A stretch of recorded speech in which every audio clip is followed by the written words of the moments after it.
این حالت را همان شخصان خوب میفهمند که در فدراسیون روسیه قرار دارند، کار کرده اند و به چنین حالت گرفتار شده اند.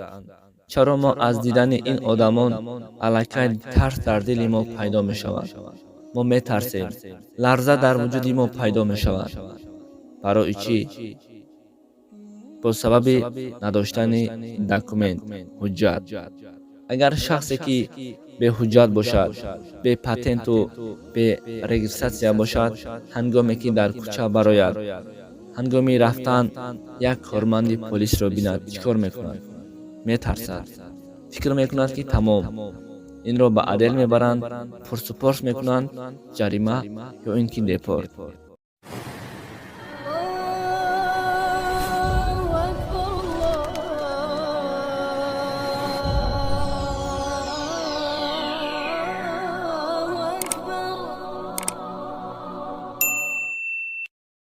به نام خداوند بخشنده و مهربان و نهایت با رحم.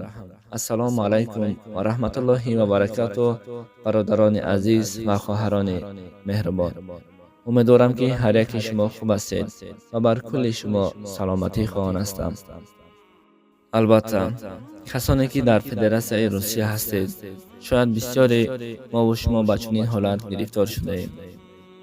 بله، اگر ما در اینجا در همین فدراسیون روسیه دکومنت، حجت، پتنت و رجیستراسیون نداشته باشیم، در کوچه گشتن ما یا اینکه در یگان کارخانه کار کردن ما خطرناک است. هنگامی دیدن پلیسا الکی در دل ما ترس، در وجود ما لرزه پیدا می شود. بله، آنها هم آدم هستند، ولی ما با نداشتن همان حجت از آنها می ترسیم. سبب این است که ما را پرسپرس می کنند یا اینکه عدل می برند، یا نباشد سپیس پریوم. چندین ماه ما را در آنجا نگه می دارند و بعدا به وطن راهی می کنند، همین هم با دیپورت. اما بینید که ما در این دنیا از چنین آدم ها می ترسیم با نداشتن حجتمان. اما این دنیا هم برای ما امتحان است. باید آخرت هم ما فکر کنیم. در آخرت هم از ما حجت می پرسند. حجت آخرت چیست؟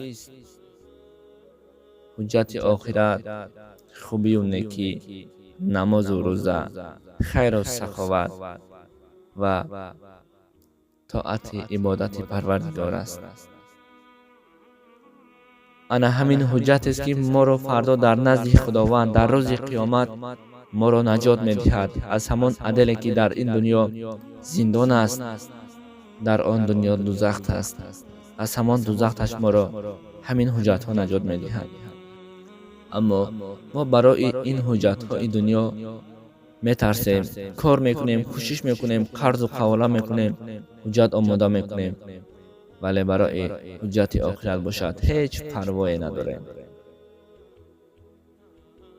دوستان عزیز، مقصد ما این است که باید هم کاری دنیا را کنیم و هم کاری آخرت را هم. هر شخص در وطن خود عزیز است، قدر دارد. خیلی که میگویند سگ هم در آستانه صاحبش صدای بلند میبرد. هیچ وطن، هیچ دیگر دولت بر شما مهر داده نمیتواند بجز وطن خود. وطن خود را باید دوست داشت، وطن خود را احترام کرد، بر وطن خود باید خدمت کرد. تاجیکستان، هنگامی تاجیکستان گفتن هست بعضی شخصانی که همیشه در بدی این دولت هستند، ولی خداوند در پناهش نگه دارد همان شخص را که وطن را آباد کرده ایستاده است. اساسگزار صلح و وحدت ملی، پیشوای ملت، پرزیدنت جمهوری تاجیکستان امام علی رحمان.